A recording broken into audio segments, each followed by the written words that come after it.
அனைவருக்கும் வணக்கம் masters. The power of now Eckhart டோலியோட புத்தகத்தை தான் நான் சொல்லிட்டு இருக்கேன். இதில் சாப்டர் 8 வந்து என்னன்னா நம்ம வந்து ரிலேஷன்ஷிப் பற்றி சொல்லியிருப்பாரு. அதாவது உறவுகளில் வந்து லவ் ஹேட் ரெண்டுமே இருக்கு அப்படிங்கிற மாதிரி அதில் சொல்லியிருப்பாரு. அதாவது நம்ம வந்து மனதை கொண்டு செயல்பட்டோம்னா, இப்போ பொதுவா எடுத்துக்கிட்டீங்கன்னா நம்ம சொல்லக்கூடிய அந்த ஸ்டேட் ஆஃப் பீயிங் அப்படிங்கிறது, அந்த அன்புங்கிறதுக்கு வந்து எதிர்மறையே கிடையாது அப்படின்னு சாப்டர் 8ல சொல்லியிருக்காரு. அப்படி அதுக்கு எதிர்மறை இருந்துச்சுன்னா, அதாவது அன்பு, ஒருத்தர் வந்து உங்ககிட்ட அன்பா நடந்துக்கிறாரு ஒரு நேரத்துல, அதுக்கப்புறம் ஒரு சில நேரத்துல அவர் வந்து அன்பா நடந்துக்கல, ரொம்ப உங்க மேல நெகட்டிவான உணர்வுகளை காட்டுறாரு அப்படிங்கும்போது அது வந்து ஒரு தூய அன்பு கிடையாது. ஏன்னா அந்த தூய்மையான அன்புக்கு வந்து எதிர்மறை கிடையாது அப்படிங்கிற மாதிரி ஒரு சாப்டர் 8ல சொல்லியிருக்காரு. அதுதான் அந்த லவ் ஹேட் ரிலேஷன்ஷிப் அப்படிங்கிறது. ஸோ இப்போ இந்த சாப்டர் 9ல அவர் என்ன சொல்லியிருக்காரு அப்படின்னு பார்த்தீங்கன்னா, மகிழ்ச்சி, அதாவது beyond happiness and unhappiness there is peace. அதாவது மகிழ்ச்சி, மகிழ்ச்சியற்ற தன்மை, இதுக்கு அப்பாற்பட்டு ஒரு அமைதி இருக்கு அப்படிங்கிறாரு. இப்போ மகிழ்ச்சி அப்படின்னா என்ன? சில பேர் கேட்குறாங்க. மகிழ்ச்சியுக்கும் அந்த அமைதி, அமைதிங்கிறது என்னதுன்னா நம்மளுடைய உள் அமைதி, நிம்மதி சொல்றோம்ல, பீஸ் அப்படிங்கிறோம்ல. ஸோ இந்த ஹாப்பினஸ்க்கும் பீஸ்க்கும் என்ன வித்தியாசம் இருக்கு அப்படிங்கிற மாதிரி கேட்குறாங்க. ஸோ அதுக்கு வந்து எக்கார்ட் டோலே என்ன பதில் சொல்றாருன்னா, சந்தோஷம் அப்படிங்கிறது வந்து ஒரு கண்டிஷனோட வருது. அதாவது எப்படின்னா, இப்போ எனக்கு வந்து ஒரு கார் வாங்கினா நான் சந்தோஷமா இருப்பேன், ஒரு வீடு வாங்கினா நான் சந்தோஷமா இருப்பேன், அது மாதிரி எனக்கு பிடிச்ச வேலைக்கு நான் போனா நான் சந்தோஷமா இருப்பேன், என் பேச்சை இவங்க கேட்டாங்கன்னா, எனக்கு பிடிச்ச மாதிரி நடந்தாங்கன்னா நான் சந்தோஷமா இருப்பேன். ஸோ இதெல்லாம் தான் வந்து ஹாப்பினஸ் லிஸ்ட்ல வருது, ஒரு கண்டிஷனோட வருது, இதை பண்ணுனா நான் சந்தோஷமா இருப்பேன் அப்படிங்கிற மாதிரி. ஆனா இந்த அமைதின்னு சொல்லக்கூடிய அந்த பீஸ், அது வந்து இதுக்கெல்லாம் அப்பாற்பட்டு இருக்கு. அதாவது அதுக்கு வந்து கண்டிஷனே கிடையாது. நான் நினைச்சது வந்து நடந்தாலும் சரி, நடக்கலனாலும் சரி, நான் வந்து எப்பவுமே நிம்மதியா தான் இருப்பேன் அப்படிங்கிற மாதிரி. ஸோ அதுதான் வந்து அந்த பீஸ் அப்படிங்கிறது. ஸோ அடுத்த கேள்வி இவர் என்ன கேட்குறாங்கன்னா, இப்போ ஒருவேளை நம்ம வந்து நல்லதே நம்ம நினைக்கிறோம், நல்லதே பேசுறோம், ஸோ இந்த மாதிரி எல்லாமே நம்ம வந்து நல்லதே செய்யறோங்கும் போது அப்போ நம்ம சூழ்நிலையும் வந்து நல்லதுதான், பாசிட்டிவா தான் இருக்குமா அப்படிங்கிற மாதிரி கேட்குறாங்க. அதுக்கு வந்து இவர் என்ன சொல்றாருன்னா, முதல்ல வந்து நல்லதுன்னா என்ன, கெட்டதுன்னா என்ன, அதாவது பாசிட்டிவ்னா என்ன, நெகட்டிவ்னா என்ன அப்படிங்கிறத முதல் தெரிஞ்சுக்கோங்க அப்படிங்கிறாங்க.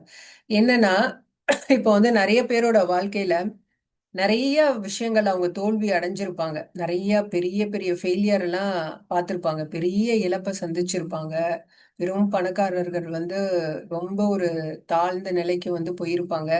ஸோ அதெல்லாம் அவங்களுக்கு வந்து என்ன சொல்லி கொடுக்குது, என்ன பாடத்தை கற்பிக்குது அப்படிங்கிறது அவங்களுக்கு வந்து தெரியணும்.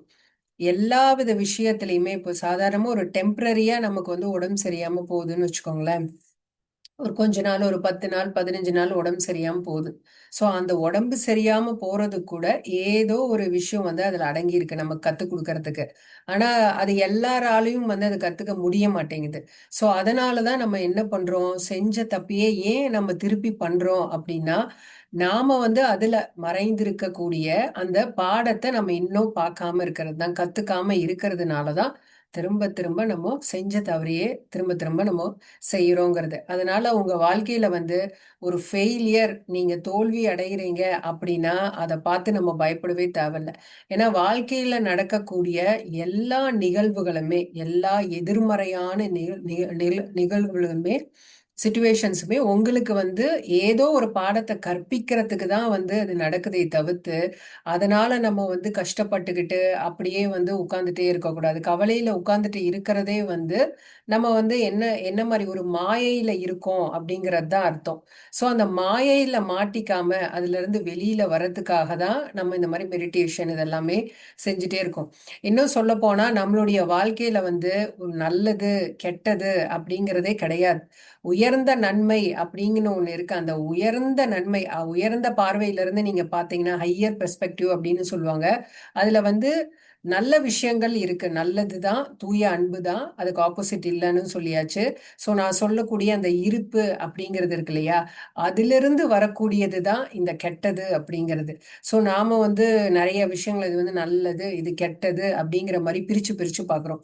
சொல்ல போனா நல்லது கெட்டது அப்படிங்கிறது எதுவுமே கிடையாது. எது எது அப்படி நடக்குதோ அதை அப்படியே விடுறது. சி ஆஸ் இட் இஸ்னு பகவத்கீதையில ஒரு சேயிங் இருக்கு. ஸோ என்னெல்லாம் உங்க வாழ்க்கையில நடக்குதோ அதை அப்படியே வந்து அக்செப்ட் பண்ணிக்கிட்டு அப்படியே இருக்கிறது.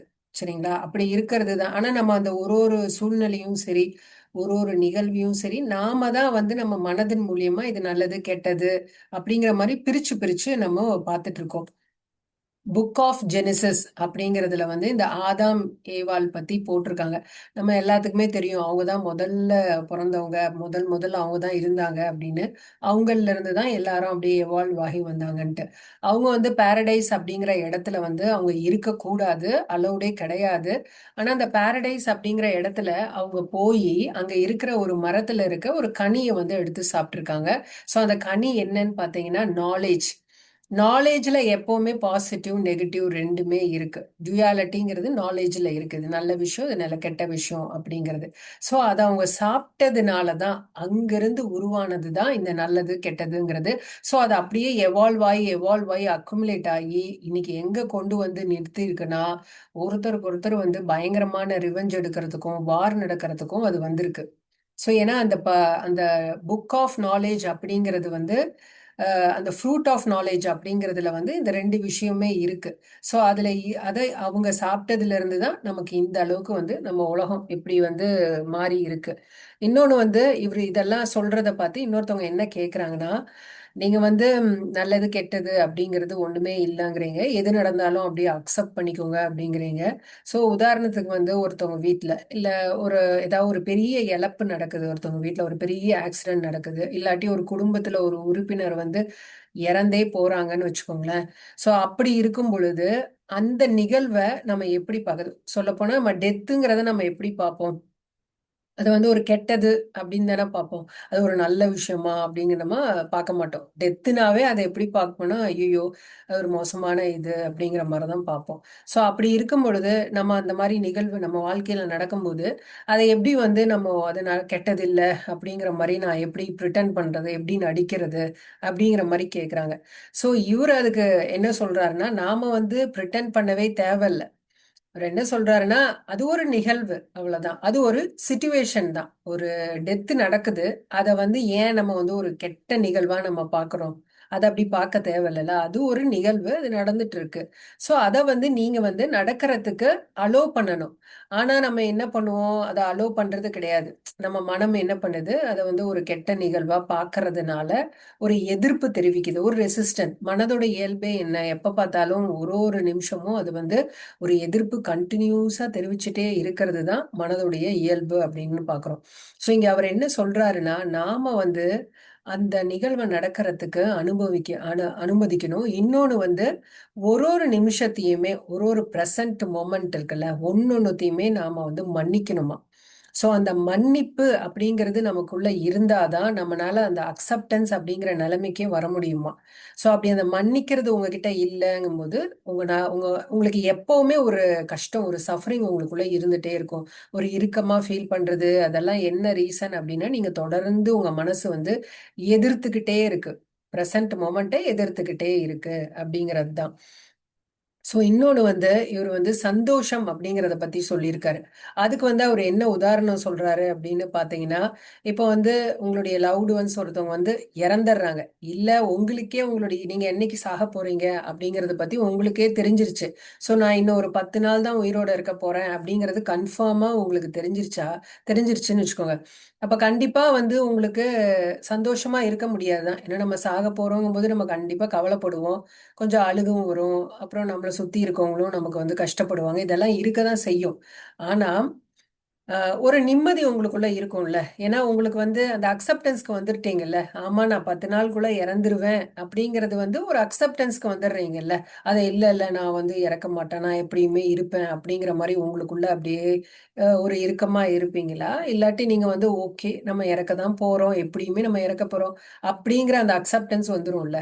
ஸோ அந்த மாதிரி ஒரு அக்செப்டன்ஸ் உங்களுக்குள்ள வந்த பிறகு உங்களுக்கு ஒரு நிம்மதி, ஒரு செரினிட்டி, ஒரு டீப்பான ஒரு அமைதி உங்களுக்குள்ள பிறக்கும்ல. ஸோ அந்த அமைதியை தான் இவர் வந்து அந்த இருப்புன்னு சொல்றாரு. ஸோ அந்த மாதிரியான ஒரு அமைதி வந்து உங்களுக்கு எப்ப கிடைக்கும் அப்படின்னா, நீங்க வந்து ஒரு ஒரு நிமிஷத்தையும் மன்னிக்க உங்களுக்கு தெரியணும் அப்படிங்கிறது தான். ஸோ இதை அவரு சொன்ன பிறகு அடுத்த கேள்வி அவங்க என்ன சொல்றாங்கன்னா, ஸோ எப்படி வந்து ஒரு சூழ்நிலைய அது நடக்கட்டும் அப்படின்னு நான் வந்து விட்டுட்டு, அதே சமயம் அந்த சூழ்நிலைய வந்து நான் ஏதாவது பண்ணி மாத்தவும் முடியும். 2த்தையும் நான் எப்படி பண்றது? அப்படிங்கிற மாரி கேட்குறாங்க. ஸோ அதுக்கு இவரு என்ன சொல்றாருன்னா, நீங்க வந்து ஃபர்ஸ்ட்டு அந்த சூழ்நிலை எப்படி இருக்கோ அத முதல்ல அக்செப்ட் பண்ணிக்கோங்க. அதுக்கப்புறம் அந்த சூழ்நிலையில உங்கனால என்ன பண்ண முடியுமோ, அத நீங்க செஞ்சுட்டு, அதுக்கப்புறம் விட்டுருங்க அப்படிங்கிற மாரி. ஃபர்ஸ்ட்டு என்ன பண்ணணும்? நமக்கு அந்த சூழ்நிலையில என்னெல்லாம் செய்ய முடியும் அப்படிங்கிறத பார்க்கணும். அத விட்டு எடுத்தோனே நம்ம வந்து அந்த சூழ்நிலை இப்படி இப்ப ஏதாவது நீங்க எதிர்பார்க்கிறீங்க, அது மாரி நடக்கலன்னா, உடனே அதுக்கு வந்து உள்ளுக்குள்ள ஒரு ரியாக்ஷன் குடுத்துக்கிட்டே இருக்கக்கூடாது. நீங்க வார்த்தை அளவுல சொல்லலனா கூட, உள்ள உங்க மைண்ட்ல வந்து ஒரு சில எண்ணங்கள் ஓடிட்டே இருக்கும். அதாவது ஒரு எதிர்மறையான எண்ணங்கள் அந்த சூழ்நிலை சம்பந்தமா கண்டிப்பா ஓடிட்டே தான் இருக்கும். ஸோ அந்த மாரி விஷயங்களுக்கு நம்ம இடம் குடுக்க தேவையே கிடையாது. உங்கனால என்ன முடியுமோ அத செய்யுங்க. அந்த சூழ்நிலைய வந்து அக்செப்ட் பண்ணிக்கோங்க அப்படிங்கிறாங்க. ஸோ அந்த மாரி செய்யும் பொழுது உங்க மனசு வந்து என்ன ஆயிடும்?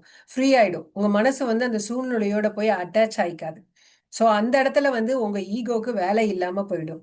அப்படி இல்லாம நீங்க அதை எதிர்க்கிறீங்க அப்படிங்கும்போது உங்க ஈகோ என்ன ஆயிடும்? உடனே உங்களுக்குள்ள ஒரு பயத்த கொண்டு வரும், ஒரு கோபத்த கொண்டு வரும். ஸோ அந்த சூழ்நிலைய நம்ம வந்து எப்படி ரியாக்ட் பண்ணலாம்? இது எல்லாம் அது வந்து பண்ண ஆரம்பிக்கும். ஸோ அதனால இவரு முதல்ல சொல்றது என்னன்னா, ஃபர்ஸ்ட் ஏதாவது செய்யறத செஞ்சுட்டு அக்செப்டன்ஸ்க்கு வாங்க. அப்படி வரும்பொழுது அந்த ஹையர் இன்டெலிஜென்ஸ் நம்ம ஹையர் இன்டெலிஜென்ஸ்ன்னு சொல்லக்கூடியது நம்ம எல்லாருக்குள்ளேயுமே இருக்கும். ஸோ அந்த இன்டெலிஜென்ஸ் அந்த கான்ஷியஸ்னஸ் என்ன பண்ணும்? அது அப்படியே ஃப்ரீயா ஃப்ளோ ஆரம்பிக்கும். அது வந்து அந்த சூழ்நிலையில என்ன நம்ம ரைட்டியஸ் ஆக்ஷன் அந்த இடத்துல நம்ம என்ன சரியா செய்யணுமோ அதை வந்து கரெக்டா செய்வோம் அப்படிங்கிறது தான். ஸோ வாழ்க்கையில வந்து நமக்கு எதுவுமே வந்து அப்படியே பர்மனண்டா இருந்துட்டே இருக்க போறதில்ல. மாறிட்டே தானே இருக்க போகுது. ஸோ நம்ம மாறும் பொழுது ஒண்ணொண்ணுக்கும் நம்ம ரியாக்ட் பண்ணிட்டே இருந்தோம்னா, நம்ம கண்டிப்பா பீஸ்ஃபுல்லா இருக்கவே முடியாது. அடுத்தது இன்னொன்னு வந்து என்னன்னா, இப்போ உங்க மார்க்கஸ் ஆரீலியஸ் அப்படிங்கிறவரு என்ன சொல்றாருன்னா இதுக்கு, உங்களுக்கு வந்து என்னெல்லாம் உங்க வாழ்க்கையில நடக்குதோ, அதெல்லாம் நம்ம தலையில என்ன எழுதியிருக்கோ, அது பிரகாரம் தான் நடக்குது அப்படிங்கிற மாதிரி நம்ம அக்செப்ட் பண்ணிக்கணும். அக்செப்ட் பண்ணிட்டு அந்த சூழ்நிலைய உங்க தேவைக்கு ஏத்த மாதிரி நீங்க வடிவமைச்சு கொண்டு போக முடியும் அப்படின்னு சொல்றாரு. ஸோ இந்த மாதிரி நம்ம இருந்துட்டோம்னா, நமக்கு வந்து இன்பத்தையும் துன்பத்தையும் வந்து ஈஸியா சமமா நம்ம வந்து கையாள முடியும் அப்படிங்கிற மாதிரி சொல்றாரு. ஏன்னா நிறைய பேருக்கு வந்து என்னன்னா இந்த உண்மை இது விஷயம் தெரிய மாட்டேங்குது. அவங்க எப்ப தெரிஞ்சுப்பாங்கன்னா ரொம்ப பயங்கரமான ஒரு கஷ்டத்தை அனுபவிச்சிட்ட பிறகு அதுக்கப்புறம் தான் அதுல இருந்து அதாவது அதுல இருந்து வெளியில வரணுங்கிற அந்த எண்ணமே அவங்களுக்கு வரும். சோ ஏன்னா நிறைய பேருக்கு வந்து இந்த உண்மையை கத்து கொடுக்கறதுக்கு ஆள் இல்லை. சோ அதனால என்ன பண்றாங்க, இப்போ நமக்கே இந்த மெடிடேஷன்ல வந்து இந்த புக் நாலேஜ் எல்லாம் இல்லாதனால நிறைய நமக்கு இதுக்கு முன்னாடி நிறைய சிறு சிறு தவறுகள் எல்லாம் பண்ணியிருப்போம். ஸோ இந்த புரிதல் இது மாதிரி எல்லாம் இருக்கு. ஸோ நமக்கு வந்து ப்ரெசன்ட் மொமெண்ட்டை வந்து அக்செப்ட் பண்ணிக்க தெரியணும் அப்படிங்கிற இந்த விஷயம் வந்து தெரியாத வரைக்கும் இந்த மாயையோட பிடியில தான் இருப்போம். தெரிஞ்சிட்டதுக்கு அப்புறமா நாம எந்த அளவுக்கு மன்னிக்க முடியுமோ அந்த அளவுக்கு நம்ம வந்து மன்னிச்சுட்டே இருக்கணும் அப்படிங்கிறது. ஏன்னா இந்த இந்த ரியலைசேஷனுக்கு நம்ம வந்துட்டோம்னா அதுக்கப்புறமேட்டு நம்மளுடைய லைஃப்ல வந்து பெரிய பெரிய பாதிப்புகள் இல்லாம அதை தவிர்க்க முடியும் அப்படிங்கிற மாதிரி சொல்றாங்க. ஸோ அதுக்கு ரொம்ப ரொம்ப எசென்ஷியல் இது என்னன்னா, எசென்ஷியலான விஷயம் என்னன்னா ஃபர்கிவ்னஸ் தான் அப்படிங்கிறது. அடுத்தது வந்து த எண்ட் ஆஃப் டிராமாங்கிறது. ஸோ என்னது இது இந்த எண்ட் ஆஃப் டிராமா அப்படின்னா, இதுக்கு ஒரு கேள்வி வச்சிருக்காங்க. இப்போ நம்ம வந்து உள்ள நல்லா அமைதியாகவும் இருக்கும், அதே சமயம் அக்செப்டன்ஸோடையும் இருக்கும். ஸோ இந்த நிலையில இருந்துமே நம்ம வாழ்க்கையில வந்து சில கெட்ட நிகழ்வுகள் சொல்லக்கூடியதெல்லாம் நடக்குதுன்னு வச்சுக்கோங்களேன். அது வந்து சாதாரணமான ஒரு கான்ஷியஸ்னஸ், ஆர்டினரியா கான்ஷியஸ்னஸ்ல இருக்கிறவங்க எப்படி இதை பார்ப்பாங்க? ஏன் இதெல்லாம் வந்து நமக்கு வந்து நடக்குது அப்படிங்கிற மாதிரி இருக்கும்ல. நமக்கு வந்து அக்செப்டன்ஸ் வந்துருச்சு, உள்ள அமைதியும் இருக்கு. அப்பனா இந்த மாதிரி நிகழ்வுகளும் நடக்குது. அதுக்குன்ட்டு வந்து கெட்டது நடக்காம இருக்காதுன்ட்டு இல்ல. கெட்டது வந்து நடக்க தான் செய்யும். ஆனாலும் இதெல்லாம் ஏன் நடக்குது? இந்த கெட்ட விஷயங்கள் எதனால நடக்குது அப்படின்னு பார்த்தீங்கன்னா, சில பேருக்கு வந்து அந்த ஈகோவோட பிடியில இருந்து வெளியில வரமாட்டாங்க. யாரெல்லாம் வந்து ரொம்ப அன்கான்ஷியஸா இருக்கிறாங்களோ, அதாவது கான்ஷியஸாவே இருக்க மாட்டாங்க. இப்போ நம்ம நிறைய டைம் சொல்லுவோம், நம்ம வந்து நினைவோட இருப்பா, ஜாக்கிரதையோட இருப்பா அப்படின்லாம் சொல்லுவோம்ல. இப்போ ஒரு கவனமா இல்லைன்னா இப்போ வண்டி ஓட்டிட்டு இருக்கோம், கார் ஓட்டுறோம். கவனமா இல்லைன்னா கார் ஆக்சிடென்ட் ஆகும்ல. அதுதான் அந்த வந்து நினைவோட இருக்கிறது அப்படிங்கிறது. ஸோ அந்த நினைவே இல்லாம அன்கான்ஷியஸா இருக்கிறவங்களுக்கு தான் வந்து நிறைய பிரச்சனைகள் தொடர்ந்து வந்துகிட்டே இருக்குமா. ஸோ அது அந்த மாதிரி அன்கான்ஷியஸா இல்லாதவங்க கண்டிப்பா அவங்க வாழ்க்கையில வந்து இந்த மாதிரி கெட்ட விஷயத்த வந்து இருக்கவே மாட்டாங்க. நல்ல விஷயங்கள் நிறைய அவங்க நடந்துட்டு தான் இருக்கும். அப்படியே இருந்தாலும் ஒரு சில சின்ன சின்னதான நிகழ்வுகள் தான் நடக்கும். கெட்டதுன்னா ஒரு சின்ன சின்ன விஷயங்கள் தான் நடக்கும் அப்படிங்கிற மாதிரி சொல்றாங்க. ஸோ இந்த ஈகோ என்ன பண்ணும், நீங்க அன்கான்ஷியஸா இருந்தீங்கன்னா ஈகோ என்ன பண்ணும்னா முடிஞ்ச அளவு எவ்வளோக்கு எவ்வளோ ப்ராப்ளத்தை வந்து கிரியேட் பண்ண முடியுமோ அவ்வளோக்கு அவ்வளோ ப்ராப்ளத்தை வந்து கிரியேட் பண்ணும். இன்னொன்று, உங்களுக்குள்ள வந்து எல்லா விதமான உணர்வுகள் அத்தனையுமே வந்து வந்துடும். கோபம், பதட்டம், கவலை, எல்லா வித உணர்வையும் வந்து உங்களுக்குள்ள வந்து கொண்டு வந்து அந்த நிகழ்வுக்கு என்னெல்லாம் எமோஷன்ஸை ட்ரிகர் பண்ண முடியுமோ அது எல்லாத்தையுமே வந்து ட்ரிகர் பண்ணிட்டே இருக்கும். ஸோ இப்போ ஒருத்தருக்கு வந்து ஒரு ஈகோ இருக்குன்னு வச்சுக்கோங்களேன். உங்களுக்கு ஈகோ இருக்குன்னா உங்க கூட ஒரு 2 பேர் இருக்காங்க, அவங்களுக்கும் அதே மாதிரி ஈகோ இருக்குன்னா அங்க கண்டிப்பா வந்து பிரச்சனை வரும். அங்க பிரச்சனை வராமையே இருக்காது. இப்போ ஒரு குடும்பத்துல எடுத்துட்டீங்கன்னா ஒரு 4 பேர் இருக்காங்க. இந்த 4 பேர்ல 3 பேருக்கு ஈகோ இருக்கு, ஈகோ மைண்டடா இருக்காங்க. ஸோ அப்போ வந்து என்ன ஆகும், அந்த குடும்பத்துல ப்ராப்ளம் கண்டிப்பா 100% வரும். ஏன்னா ஈகோவுடைய வேலையே என்னன்னா ப்ராப்ளத்தை கிரியேட் பண்றது தான். அதுகிட்ட அது வந்து சல்யூஷனே கிடையாது. ஏன்னா அந்த ப்ராப்ளமே ஈகோ தான். யாருமே ஈகோ விடுறதுக்கு வந்து தயாரா இல்லை. இப்போ ரீசெண்டா பாத்தீங்கன்னா ட்ரம்ப் எடுத்துக்கிட்டீங்கன்னா அதான் பெஸ்ட் எக்ஸாம்பிள். தன்னுடைய ஈகோவால இந்த கிரீன்லாண்டை கேப்சர் பண்ணணும், வெனின்சுலாவோட உங்களை பிரசிடென்ஸ் எல்லாம் எடுத்துட்டாங்க. ஸோ இந்த மாதிரி அதாவது அவருக்கு துணையா இருக்கிற நாடுகளையே ஆட்சி செய்யணும். நமக்கு இவங்கெல்லாம் துணையா இருந்தாலும் யூகே, பிரான்ஸ், பின்லாந்து இவங்கெல்லாம் வந்து ட்ரம்ப்புக்கு துணையா இருக்கிற கண்ட்ரியா இருந்தா கூட அவங்கள கண்ட்ரிஸையும் நம்ம வந்து கண்ட்ரோல் எடுக்கணும் அப்படின்னு நினைக்கிறாரு பார்த்தீங்களா. ஸோ இது எல்லாமே 100% ஈகோ. ஸோ நாட்டில் வந்து இந்த மாதிரி பெரிய பெரிய வார் வந்து ஏன் நடக்குது, ஒருத்தருக்கு ஒருத்தர் ஏன் அடிச்சுட்டு சாகுறாங்க, இது எல்லாமே பண்றது என்னன்னா இந்த மனுஷனுடைய ஈகோ தான். ஸோ இந்த மாதிரி பெரிய பெரிய ஆளுங்களுடைய ஈகோ ஒரு ஒரு கண்ட்ரியவே அழிக்கிற அளவுக்கு பவர்ஃபுல்லா ஆயிடுது. ஸோ அதனால தான் வந்து நம்ம இந்த பிறப்பை எடுத்ததே இந்த ஈகோவை அழிக்கிறதுக்கு தான் அப்படின்னு சொல்றது. அது ஒரு ஆர்கனைசேஷன், இன்ஸ்டிடியூஷன் எதுவா இருந்தாலும் சரி, ஏதோ ஒரு இடத்துல ஒரு ஈகோவுக்கு மேல ஈகோ இருந்துச்சுனாவே அங்க கண்டிப்பா பிரச்சனைகள் இருக்கும் அப்படின்ற மாதிரி சொல்றாங்க. ஸோ சொல்ல போனா வந்து நம்ம உடம்பு சரியாம போகுதுல, நமக்கு வந்து சில சமயம் இல்னஸ் வருது இல்ல, அதுக்கு காரணம் கூட இந்த ஈகோ தான். ஸோ ஏன்னா ஈகோ என்ன பண்ணுன்னா நம்ம பாடியில, பிசிக்கல் பாடியில இந்த ஃப்ளோ ஆஃப் எனர்ஜி இருக்கும்ல, அதை வந்து தடை பண்ணும். ஏன்னா நமக்குள்ள நிறைய நிறைய அந்த நெகட்டிவான எண்ணங்கள் அது உருவாக்குது. ஸோ அது அப்படி உருவாக்கும் பொழுது அதுல நம்ம டுவெல் ஆயிட்டே இருக்கோம்னு வச்சுக்கோங்க. ஸோ அப்ப என்ன ஆயிடும், நம்ம பாடியில இந்த எனர்ஜி ஃப்ளோ பிளாக் ஆயிட்டே இருக்கும் பொழுது அதுவும் நமக்கு இல்னஸை கிரியேட் பண்ணும். இப்போ அதிகமா வந்து கோபத்தை சப்ரஸ் பண்றது, அதனால வீசிங் கூட வரலாம். ஸோ இது மாதிரி ஒரு ஒரு காரணங்கள் வந்து இருக்கு. இந்த இமோஷன்ஸை நம்ம வந்து ஒன்னொன்னுத்தையும் வந்து கண்ட்ரோல் பண்றது, சப்ரஸ் பண்றது, அதை எக்ஸ்பிரஸ் பண்ணாம இருக்கிறது, இது எல்லாம் யாரு செய்யற வேலைன்னு பார்த்தீங்கன்னா எல்லாமே நாம மைண்ட்ல இருக்கக்கூடிய அந்த ஈகோ தான் இது அத்தனையும் பண்ணுது அப்படிங்கிறது.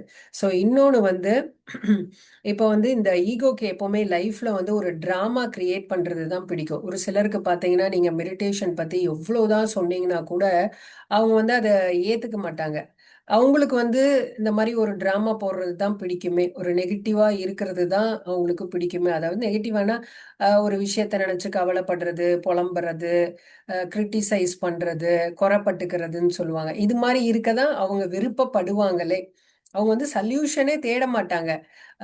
எங்க நம்ம வந்து என்லைட்டன்ட் ஆயிடுவோமோ அப்படிங்கிற ஒரு பயத்துல அவங்க கிட்ட போய் நீங்க வந்து நிறைய நல்லது இதெல்லாம் செய்யுங்க, பிரச்சனைக்கான சல்யூஷனை நீங்க கொடுத்தா கூட அவங்க அதை அக்செப்ட் பண்ணிக்க மாட்டாங்க. ஏன்னா அவங்களுக்கு வந்து எப்பவுமே அந்த டிராமா அப்படிங்கிறது அந்த ஈகோவுடைய பிடியில இருக்க தான் பிடிக்கும். ஏன்னா அது வந்து அவங்களுக்கு ஒரு ப்ளஷரை கொடுக்குது. ஸோ நீங்க சில ஒரு விஷயம் கேள்விப்படுறீங்க, ஒரு சிலருக்கு வந்து நெகட்டிவான விஷயங்கள் செய்ய தான் பிடிக்கும். ஏன்னா அந்த சோல் வந்து அந்த கர்மாவை பண்றதுக்கு தான் பிறந்திருக்கு அப்படிம்பாங்க. ஸோ அவங்க வந்து மேலும் மேலும் துன்பத்தை அனுபவிப்பாங்க. சஃபரிங் வந்து அவங்களுக்கு வாழ்நாள் பூரா இருக்கும்.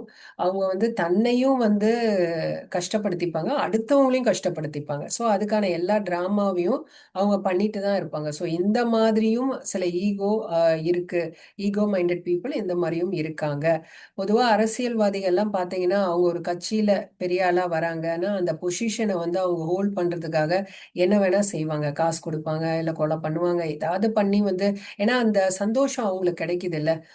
அந்த பொசிஷன்ல இருக்கும்போது ஒரு ப்ரைடு, பெருமை, எல்லாரும் என்ன மதிக்கிறாங்க, நான் ஒரு பெரிய ஆளு அப்படிங்கறது வந்து ஒரு ஒரு ஹாப்பினஸ் அவங்களுக்கு கிடைக்கிறனால, அதனால அந்த இதை தக்க வச்சுக்கிறதுக்காக அவங்க செய்யற வேலைகள்லாம் இருக்கு. ஸோ இதுவுமே வந்து எது அவங்களை செய்ய தூண்டுதுன்னா அவங்களுக்குள்ள இருக்கக்கூடிய அந்த ஈகோ தான். ஸோ அதனால இப்போ வந்து உங்களுக்குள்ள ஒரு ஈகோவே இல்லை, கம்ப்ளீட் அக்செப்டன்ஸ்ல இருக்கீங்கன்னு வச்சுக்கோங்களேன். அதாவது 100% கான்ஷியஸா நீங்க இருக்கிறீங்க அப்படின்னா உங்ககிட்ட யாருமே வந்து சண்டை பிடிக்கவே முடியாது. அதே மாதிரி ஆர்கியூ பண்ணவே முடியாது. எப்ப ஆர்கியூமெண்ட் வரும்? இப்போ ரெண்டு பேருக்குள்ள ஒரு மனஸ்தாபம் வருதுன்னா ஆர்கியூ பண்றாங்கன்னு வச்சுக்கோங்களேன். ரெண்டு பேரும் ஒருத்தருக்கு ஒருத்தரை வந்து சார்ஜ் பண்ணிக்கிறாங்க. எப்படின்னு பார்த்தா இவங்க ஈகோ வந்து தான் தான் சரின்னு சொல்லும், இந்த இன்னொருத்தவங்க ஈகோ வந்து நான் தான் சரி. அதாவது நான் தான் சரிங்கிற விஷயத்துல ஆர்கியூ பண்ணிட்டே இருப்பாங்க. Argument never ends.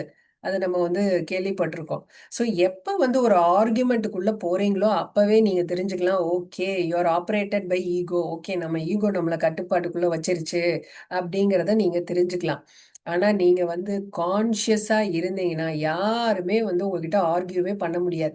எவ்வளவுதான் முயற்சி பண்ணாலும் சரி, எவ்வளவுதான் உங்களை ட்ரிகர் பண்ணாலும் சரி, உங்களை வந்து உங்ககிட்ட உங்களை வந்து ஒண்ணுமே பண்ண முடியாது. ஏன்னா நீங்க வந்து ஃபர்மா ஸ்ட்ராங்கா இருப்பீங்க. ஏன்னா அந்த அளவுக்கு நீங்க வந்து கான்ஷியஸா இருப்பீங்க. அவங்க சொல்ற வார்த்தைகளுக்கு ரெஸ்பாண்ட் பண்ணுவீங்க. எவ்வளவு தடவை தான் கேள்வி கேட்டாலும் ஒரே பதில், அவ்வளவுதான்.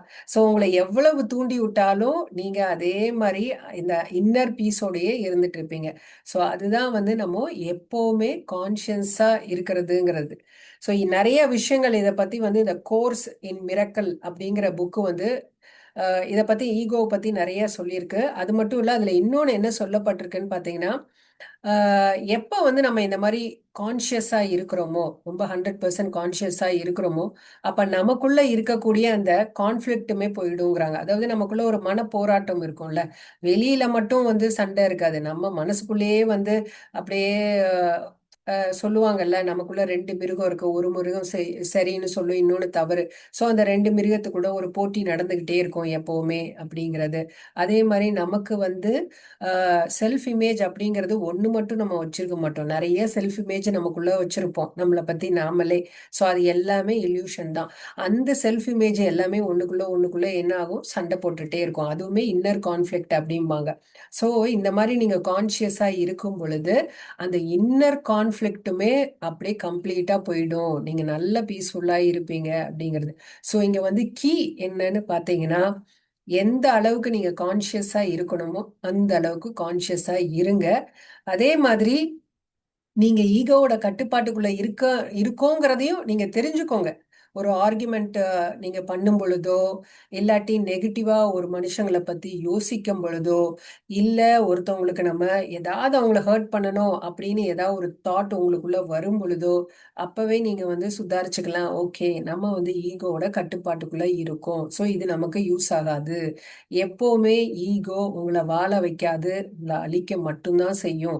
அது வந்து பிரச்சனைக்கு மட்டும்தான் அது வந்து வழிவகுக்குமே தவிர்த்து சால்வேஷன், சல்யூஷன் அப்படிங்கிறது வந்து கிடைக்கவே கிடைக்காது ஈகோல இருந்து. ஸோ அதனால வந்து நாம வந்து கான்சியஸா இருக்கிறது மட்டும்தான் ஒரே ஒரு வழி. அடுத்தது வந்து இம்பர்மனன்ஸ். இது வந்து ரொம்ப ரொம்ப முக்கியமான டாபிக். ஸோ இந்த இந்த சாப்டர் 9 வந்து ரொம்ப ரொம்ப பெருசு. அதனால இதோட கண்டினியூஷன் நான் இன்னொரு கிளாஸ் போட்டு எடுக்கிறேன். இந்த இம்பர்மனன்ஸோட நான் ஸ்டாப் பண்ணிக்கிறேன். இம்பர்மனன்ஸ் அப்படிங்கிறது என்னன்னா, எதுவுமே லைஃப்ல நிரந்தரம் கிடையாது, எல்லாமே மாறிட்டே இருக்கக்கூடியது தான். நம்ம வந்து இந்த பிசிக்கல் டைமென்ஷன்ல இருக்கிற வரைக்கும், இந்த பிசிக்கல் டைமென்ஷன் நான் வந்து இந்த உடல் தான் நான் அப்படிங்கிற மாதிரி நம்ம இருக்கிற வரைக்கும் நமக்குள்ள வந்து சஃபரிங், துன்பம் அப்படிங்க துக்காங்கிறது இருந்துட்டே தான் இருக்கும். அதை வந்து அவாய்டே பண்ண முடியாது. ஏன்னா உங்களை பொறுத்த வரைக்கும் நீங்க என்ன நினைச்சிட்டு இருக்கிறீங்க, இந்த பிசிக்கல் பாடி அப்படிங்கிறதுனால தான். அது மட்டும் இல்ல, இந்த பிசிக்கல் பாடியிலயுமே நிறைய மாற்றங்கள்லாம் வந்துட்டே தானே இருக்கும். நம்ம என்ன சின்ன வயசுல இருந்து இப்போ வரைக்கும் ஒரே மாதிரியா இருந்துட்டு இருக்கோம்? கிடையவே கிடையாது. அப்போ நல்லா இருந்திருப்போம், இப்போ வந்து ரொம்ப மோசமாயிட்டு அப்படியே ஸ்டேஜ் பை ஸ்டேஜ் ஒரு மாற்றம் வந்து இந்த உடல்ல நடந்துட்டே தான் இருக்கு. ஸோ ஆனா அந்த அக்செப்டன்ஸ் தான் நமக்கு வந்து வரமாட்டேங்குது. ஸோ இந்த இன்பர்மனன்ஸ் அப்படிங்கிறதுனாவே ஒரு மாற்றம், அதாவது சைக்கிள். என்னன்னா நம்ம ஃபார்ம் அளவுல இருக்கிற வரைக்கும், இந்த பிசிக்கல் பாடிங்கிறது ஒரு ஃபார்ம்.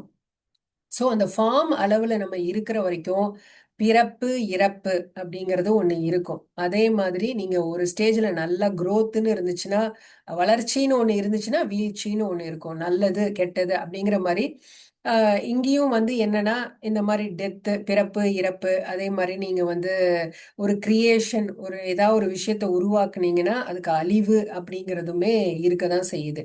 ஸோ இந்த உண்மையை வந்து நமக்கு ஏற்றுக்கிற பக்குவம் இருக்கணும். இது வந்து நம்ம எல்லா விஷயத்துலையுமே பார்க்கலாம். நம்ம சுத்தி இருக்கிற மரங்கள் பார்க்கலாம், அதுக்கப்புறம் ட்ரீ ஃப்ளவர்ஸ்ல பார்க்கலாம், அதே மாதிரி பிளானட்டு, நம்ம physical body, nation, political system, civilisation எல்லாத்துலேயுமே பார்த்தீங்கன்னா இந்த இம்பர்மனன்ஸ் அப்படிங்கிறது நம்மளை சுற்றி நடந்துட்டே தான் இருக்கு. அதே சமயம் நீங்கள் இப்போ ஒரு ஸ்டேஜில் நல்ல வாழ்க்கையில் வந்து உயர்ந்த நிலைமைக்கு வந்திருப்பீங்க, நிறையா நல்லா பண்ணியிருப்பீங்க லைஃப்பில். அப்புறம் உங்கள் பிஸ்னஸ் பார்த்தீங்கன்னா ஒரு வளர்ச்சி பயங்கரமாக அடைஞ்சிருக்கும். அதுக்குன்னு வந்து அந்த பிஸ்னஸ் வளர்ச்சியிலேயே இருக்குமான்னு பார்த்தீங்கன்னா இருக்காது. திடீர்னு ஒரு நாள் வந்து அந்த பிஸ்னஸ் வந்து ரொம்பவே மோசமான நிலைமைக்கும் கொண்டு வரும். ஆனால் அந்த மோசமான நிலைமை வரத்துக்கான காரணமே என்னன்னா ஒரு டிரான்ஸ்ஃபர்மேஷன் அப்படின்னு நடக்கிறதா, ஒரு எவால்யூஷன் நடக்கணும். எல்லாமே அப்படியே ஒரே மாதிரியே இருந்துட்டு இருந்தா போரிங்காகவும் இருக்கும். அதே சமயம் அதே ஒரு வளர்ச்சிங்கிறது இருந்துட்டே இருந்துச்சுன்னா அது கெடுதலும் கூடாது, ஒரு பெரிய பூதாகரமா ஆகி அது ஒரு பெரிய அழிவை கொண்டு வந்து கொடுக்கும். ஸோ அதனால ஒரு வளர்ச்சி அப்படின்னு இருந்துச்சுன்னா ஒரு வீழ்ச்சி அப்படின்னு இருக்கணும். ஆனா நாம என்ன பண்றோம்னா நம்ம தோல்வியை வந்து ஏத்துக்கிற மனப்பக்குவம் நமக்கு இருக்க மாட்டேங்குது. ஸோ அந்த தோல்வியை ஏத்துக்க முடியாம தான் நம்ம என்ன பண்றோம், அந்த துன்பத்துக்குள்ள மாட்டிக்கிறோம். இப்போ ஸ்பிரிச்சுவாலிட்டியே வந்து நிறைய பேர் ஃபெயிலியரை பார்த்தனால தான் ஸ்பிரிச்சுவாலிட்டிக்குள்ள வந்திருப்போம்.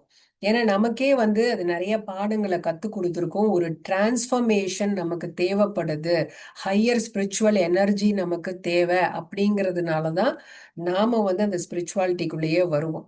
ஒரு ஒரு கட்டத்துல வந்து உங்க உடம்பு நல்லா உழைச்சிருக்கும் உங்களுக்காக. ஒரு ஸ்டேஜ்ல வந்து அந்த உடம்பு வந்து ரொம்ப கஷ்டப்பட்டிருக்கும். ஸோ அது எல்லாமே எதுக்குன்னா அது எல்லாமே அந்த உடம்பு வந்து ரீஜெனவேட் பண்றதுக்கு. ஸோ இன்னும் நல்லா அந்த உடம்பு நல்லா வச்சுக்கிறதுக்காக தான் உங்களுக்கு அந்த மாதிரி சில விஷயங்கள் எல்லாம் நடந்திருக்குமே. இந்த பிசிக்கல் பாடி அப்படின்னு எடுத்துட்டீங்கன்னா நீங்க ஒரு ஸ்டேஜ்ல வந்து ஓடி ஆடி வேலை செஞ்சுட்டு ஐயோ நம்ம சொல்லியிருப்போம், ஐயோ நான் அப்பெல்லாம் வந்து அவ்வளோ வேலை பண்ணுவேன், இப்போ பார்த்தீங்கன்னா எனக்கு ஒண்ணுமே சரியாவே வேலை செய்ய முடியல அப்படிங்கிறது. ஸோ இது என்னன்னா அந்த எனர்ஜி ஃப்ளோ, அப்போ ஒரு எனர்ஜி ஃப்ளோ இருந்திருக்கும். கொஞ்சம் வயசாக வயசாக அந்த எனர்ஜி ஃப்ளோவுமே கம்மியாயிடும். 10 வேலை அப்போ செஞ்சிருப்பீங்க, இப்போ வந்து பார்த்தீங்கன்னா ஒரு 2 வேலை தான் செய்ய முடியும். ஏன்னா அந்த எனர்ஜி ஃப்ளோ வந்து கம்மியாயிடும். ஸோ இது உங்களுக்கு என்ன டீச் பண்ணுது அப்படின்னு பார்த்தீங்கன்னா உங்களை இன்னும் நீங்க வந்து நல்லா கவனிச்சுக்கணும் அப்படிங்கிறது. ஸோ எப்பவுமே பார்த்தீங்கன்னா இந்த ரீஜெனரேஷன் டீஜெனரேஷன் ஆகும் பொழுது நம்ம வந்து அந்த ரீஜெனரேஷன் ஒன்று நடக்கும் இல்லையா? ஸோ அதுதான் வந்து இதை உணர்த்துதே. எல்லாமே வந்து ஒரு சைக்கிள் தான். ஸோ ஒரு ஒரு விஷயமுமே வந்து நமக்கு ஒரு ஒரு பாடத்தை வந்து கற்பிச்சுக்கிட்டே தான் இருக்கு. நம்ம பிசிக்கல் பாடி பத்தி கூட ரொம்பலாம் நம்ம வந்து போட்டு நம்ம வருத்தப்பட்டுட்டு இருக்கணுமே தேவையில்லை. Because it's a cycle. ஒரு 10 வருஷம் உங்க கஷ்டப்பட்டீங்கன்னா இந்த மாதிரி இருந்துச்சுன்னா அடுத்தது உங்களுக்கு வந்து அதுல இருந்து மீண்டு வந்து நல்லா தான் இருப்பீங்க. ஸோ அதுதான் இங்க வந்து கத்து கொடுத்துட்டே இருக்கு.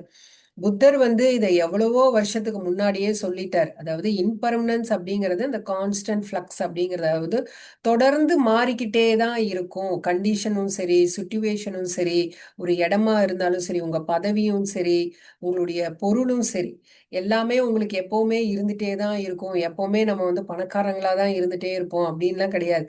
ஒரு காலத்துல உங்களுக்கு நிறைய பணம் வந்திருக்கும், திடீர்னு பார்த்தீங்கன்னா அந்த பணத்தோட லெவல் வந்து கம்மியாகும். ஸோ இந்த மாதிரி வந்து அந்த இன்பர்மனன்ஸுங்கிறது நீங்க எல்லா விஷயத்துலையுமே உங்களுக்கு இருந்துட்டே தான் இருக்கும். ஸோ இதை வந்து நல்லா புரிஞ்சுக்கிட்டு அந்த அக்செப்டன்ஸ் அப்படிங்கிறத நீங்க ஏத்துக்கணும், இதை வந்து ஏத்துக்கணும். சில பேர் பார்த்தீங்கன்னா ஒரு பெரிய பணக்காரரா இருப்பாங்க, திடீர்னு பார்த்தீங்கன்னா பணத்தை இழந்துருவாங்க. அவங்க என்ன பண்ணுவாங்க, அவங்களால அதை ஏத்துக்க முடியாது. ஏன்னா அவங்க மனசு வந்து அந்த பணம் இருக்கும்போது அந்த லக்ஸுரியை வந்து பயங்கரமா என்ஜாய் பண்ணியிருக்கோம். அவங்க என்ன பண்ணுவாங்கன்னா, ஓ ஐயோ நம்ம இப்போ பணத்தெல்லாம் இழந்துட்டோமே, நம்மளை சுத்தி இருக்கிறவங்க நம்ம சொந்த பந்தம்லாம் என்ன நினைக்கும் அப்படின்ட்டு அவங்கள ஃபேஸ் பண்ண முடியாம எக்ஸ்ட்ரீமா ஒரு முடிவு எடுத்துருவாங்க, சூசைட் பண்ணிப்பாங்க. இதை நிறைய பேர் வந்து பார்த்துருக்கோம். ஸோ இதெல்லாம் ஏன்னா அந்த மனசு வந்து தன்னை வந்து அந்த சுச்சுவேஷனோட அட்டாச் பண்ணிக்கிறதுனால தான். எல்லாத்துக்குமே மனசு தான் காரணம். ஸோ ஏன்னா அதுல இருந்து ஒரு அடையாளத்தை வந்து அது உருவாக்கிக்குது இந்த மனசு. ஸோ இப்போ ஒரு சுச்சுவேஷன் இருக்கு, ஒரு சூழ்நிலையை எடுத்தோம்னா அது நல்ல சூழல் கெட்ட சூழல்னு எது நிர்ணயிக்குதுன்னா உங்களுடைய மனம் தான். ஏன்னா அந்த மனசு வந்து அந்த சூழ்நிலை மூலியமா ஒரு அடையாளத்தை உருவாக்குது. உங்களுக்கு ஒரு பதவி, நீங்க வேலை செய்றீங்க, உங்க வேலையில ஒரு அடுத்தடுத்த நிலைக்கு போகணும் அப்படிங்கிறது கூட உங்க மனசு உங்களுக்கு சொல்லிட்டே இருக்கு. ஏன்னா நீங்க ப்ரமோஷன் வாங்கி போக போக உங்களுக்கு ஹாப்பினஸும் கூடிட்டே இருக்குல்ல, உங்களுக்கு சந்தோஷத்தை கொடுத்துட்டே இருக்குல்ல. ஆனா அதுவே வந்து அதுல ஒரு சேஞ்ச் வரும் பொழுது, கொஞ்சம் ஒரு தோல்வியை சந்திக்கும் பொழுது அதுக்கு என்ன ஆகுது, அதை அக்செப்ட் பண்ணிக்க முடியல. ஏன்னா மனசால வந்து எதையுமே அக்செப்ட் பண்ணிக்க முடியாது இல்லையா? அதனால என்ன ஆகுது, உங்களுக்கு கஷ்டத்தை கொடுக்க ஆரம்பிக்குது. ஸோ இதுதான் அந்த மனது வந்து அந்த தோல்வியும் வெற்றியும் வந்து சரிசமமா மனசால பார்க்க முடியாது. ஏன்னா மனம் வந்து எப்பவுமே ப்ரெசன்ட்ல வாழவே முடியாதுல்ல. அதாலதான் எப்பவுமே பாஸ்ட்ல இருக்கும், ஃபியூச்சர்ல இருக்கும். ப்ரெசன்ட்ல தான் மனசு இருக்க முடியாதுல்ல. ஸோ அதுதான் இங்க ப்ராப்ளமா இருக்கு நமக்கு. ஸோ மனம் எப்பவுமே ஒரு ஒரு விஷயத்துலையும் மெட்டீரியல் திங்ஸோட அதை தன்னை அட்டாச் பண்ணி பண்ணி சிச்சுவேஷனோடையும் பொருளோடையும் தன்னை அட்டாச் பண்ணி ஒரு அடையாளத்தை உங்களுக்கு வந்து உருவாக்கி காட்டுது. ஸோ அந்த அடையாளத்துல நீங்க வந்து இருக்கிறதுனால அந்த அடையாளத்தை நீங்க மெயின்டைன் பண்ணணும்னு நிறைய விஷயங்களை நீங்க செய்ய ஆரம்பிச்சுட்டே இருப்பீங்க. அது ஒரு கட்டத்துல ப்ளஷரை கொடுத்தா கூட, சந்தோஷத்தை கொடுத்தா கூட அந்த சந்தோஷம் எப்பவுமே நிலைச்சிருக்குமான்னு நிலைச்சிருக்காது. மாறிக்கொண்டே தான் இருக்கு. இன்னைக்கு இன்னைக்கு நான் சந்தோஷமா இருப்பேன், நாளைக்கு பாத்தீங்கன்னா சோகமா இருப்பேன். ஸோ அதுதான் லைஃப். இந்த அப்ஸ் அண்ட் டவுன்ஸ் இருந்துட்டே தான் இருக்கும் எப்பவுமே. ஸோ அந்த அக்செப்டன்ஸுக்கு நம்ம வந்து வந்துடணும். ஒரு ஃபேமஸான ஒரு ஆக்ட்ரஸ் இருக்காங்க. அவங்க வந்து தன்னுடைய 80 வயசுல அவங்களுடைய அழகெல்லாம் கொஞ்சம் கொஞ்சமா ஃபேட் ஆகுது. அப்படியே அவங்க மூஞ்சி எல்லாம் வந்து அந்த ஸ்கின் எல்லாம் ரொம்ப wrinkles வந்து அப்படியே ரொம்ப அசிங்கமா ஆகுது அவங்க ஃபேஸ். ஸோ அவங்களால அதை ஏத்துக்க முடியல, பயங்கரமான ஒரு டிப்ரெஷனுக்கு போயிடுறாங்க. ஏன்னா அவங்க வந்து அழகா இருக்கும்போது அந்த அழகுனால ஒரு பெருமை, எல்லாரும் அவங்கள சுத்தி வந்தாங்க. ஸோ அதனால அவங்க ரொம்ப ஹாப்பியா இருந்திருக்காங்க. ஸோ அந்த அழகு கொஞ்சம் கொஞ்சம் போக போக அவங்க அக்செப்டன்ஸ் இல்லாம டிப்ரெஷன் வந்து டேப்லெட் எடுக்கிற நிலைமைக்கு வந்து ஒரு ஸ்டேஜ்ல வந்து அவங்களுடைய வயசான காலத்துல நிம்மதியா கழிக்க முடியாம அந்த கவலையிலேயே என் அழகு போச்சே என் அழகு போச்சே அப்படிங்கிற மாதிரி அந்த கவலையிலேயே அவங்க கொஞ்சம் கொஞ்சமா இறந்தும் போறாங்க. ஸோ இவங்களுக்கு வந்து உண்மையை எடுத்து சொல்றதுக்கு ஒருத்தருமே இல்லாம இருந்திருக்காங்க. உண்மை என்னன்னா, இந்த ஃபார்முக்கெல்லாம் அப்பாற்பட்டு நமக்குள்ள ஒரு இன்னர் பீஸ் அப்படிங்கிறது ஒண்ணு இருக்கு அப்படிங்கிற அந்த உண்மை அவங்களுக்கு தெரிஞ்சிருந்தா அவங்களுடைய கடைசி காலத்தை கூட அவங்க ரொம்ப ஹாப்பியா சந்தோஷமா அவங்க வயசான காலத்திலயும் நம்ம ஜாலியா இருக்க முடியும். அந்த உண்மையை அவங்களுக்கு சொல்லி கொடுக்கறதுக்கு வந்து ஆள் இல்லை. ஸோ அந்த உண்மை என்னன்னா அந்த ஸ்டேட் ஆஃப் பீயிங் அப்படிங்கிறது தான். இன்னொன்னு புத்தர் வந்து இந்த விஷயத்தை அவர் எப்படி பார்க்கறாருன்னு பார்த்தா இந்த மாதிரி ஹாப்பினஸ் அன்ஹாப்பினஸ் ரெண்டுமே ஒண்ணுதான் அப்படிங்கிறாங்க. அதை வந்து டைம் அப்படிங்கறது ஒண்ணுதான் வேறுபடுத்தி காட்டுது. என்னன்னு பார்த்தீங்கன்னா, இப்போ நான் பாஸ்ட்ல நான் அப்பெல்லாம் சந்தோஷமா இருந்தேன், இப்போ இப்படி இருக்க சோகமா இருக்கேங்கிற போது அந்த காலம் சைக்கலாஜிக்கல் டைம் அப்படின்னு சொல்றாங்கல்ல. ஸோ அந்த மாயை தான் அது வேறுபடுத்தி காட்டுதே தவிர்த்து மற்றபடி வந்து ஹாப்பினஸும் அன்ஹாப்பினஸ் ரெண்டுமே ஒண்ணுதான் அப்படிங்கிற மாதிரி புத்தர் சொல்றாரு. ஏன்னா அந்த ஸ்டேட் ஆஃப் பீயிங் அப்படிங்கிற அந்த தன்மைக்கு நீங்க வந்துட்டீங்கன்னா உங்களுக்கு வந்து ரெண்டுமே ஒன்றும் இல்லை, ரெண்டுமே சமம் அப்படிங்கிற மாதிரி உங்களுக்கு நீங்க வந்துடுவீங்க. ஸோ அதனால அந்த ரெக்கக்னைசேஷன் உங்களுக்கு அந்த புரிதல், ஒரு ஒரு விஷயத்தையுமே அந்த சுச்சுவேஷன், அதாவது லைஃப் வேற, லைஃப் சுச்சுவேஷன் வேற அப்படிங்கிறத வந்து உங்களுக்கு பிரிச்சு பார்க்க தெரியணும். அதாவது நீங்க கஷ்டப்படுறீங்க, அது ஒரு சூழ்நிலை, அவ்வளவுதான். எப்படி சந்தோஷத்தை வந்து நீங்க அனுபவிக்கிறீங்களோ அதே மாதிரி ஒரு துக்கமான ஒரு சூழ்நிலை அப்படிங்கும்போது அதுவும் டெம்பரரி தானே. எப்பவுமே துக்கமாவே நம்ம இருக்க மாட்டோம். ஸோ எப்படியுமே மாறும், எல்லாமே வந்து கடந்து போகும், இதுவும் கடந்து போகுங்கிற மாதிரி அந்த கோ வித் த ஃப்ளோ அப்படின்னு சொல்லுவாங்கல்ல. அதனால அந்த வாழ்க்கையோட ஓட்டத்தோட நம்ம வந்து போயிட்டே இருக்கணும். ஸோ நம்ம மனம் அளவுல இருக்கிற வரைக்கும் தான் நமக்கு அந்த ரெசிஸ்டன்ஸ் அப்படிங்கிறது நமக்குள்ள இருந்துகிட்டே இருக்கும். ஸோ அந்த ரெசிஸ்டன்ஸ் இல்லாம இருக்கிறது தான் நமக்கு வந்து அந்த பீஸ் அப்படிங்கிறது கிடைக்கும். அதே மாதிரி மன்னிக்கவும் நம்மனால முடியும். முதல்ல முதல்ல இவர் சொல்றது என்னன்னா வந்து மன்னிக்க தெரியணும். ஒரு ஒரு நிமிஷத்தையுமே வந்து நீங்க மன்னிக்க ஆரம்பிங்க. அப்பதான் அந்த அக்செப்டன்ஸ் அப்படிங்கிறது உங்களுக்குள்ள வரும் அப்படிங்கிறது தான். ஸோ உண்மையான சந்தோஷம் என்ன, அந்த ஜாய் அப்படின்னு சொல்லுவோம்ல, அந்த ஜாய் என்ன அப்படிங்கிறத நீங்க உணர ஆரம்பிக்கணும் மாஸ்டர்ஸ். ஸோ இதோட நான் வந்து இந்த செஷனை முடிச்சுக்கிறேன். இதோட கண்டினியூஷன் வந்து நம்ம இன்னொரு கிளாஸ்ல பார்க்கலாம். ஏன்னா இது வந்து ஒரு பெரிய சாப்டர். Thank you masters.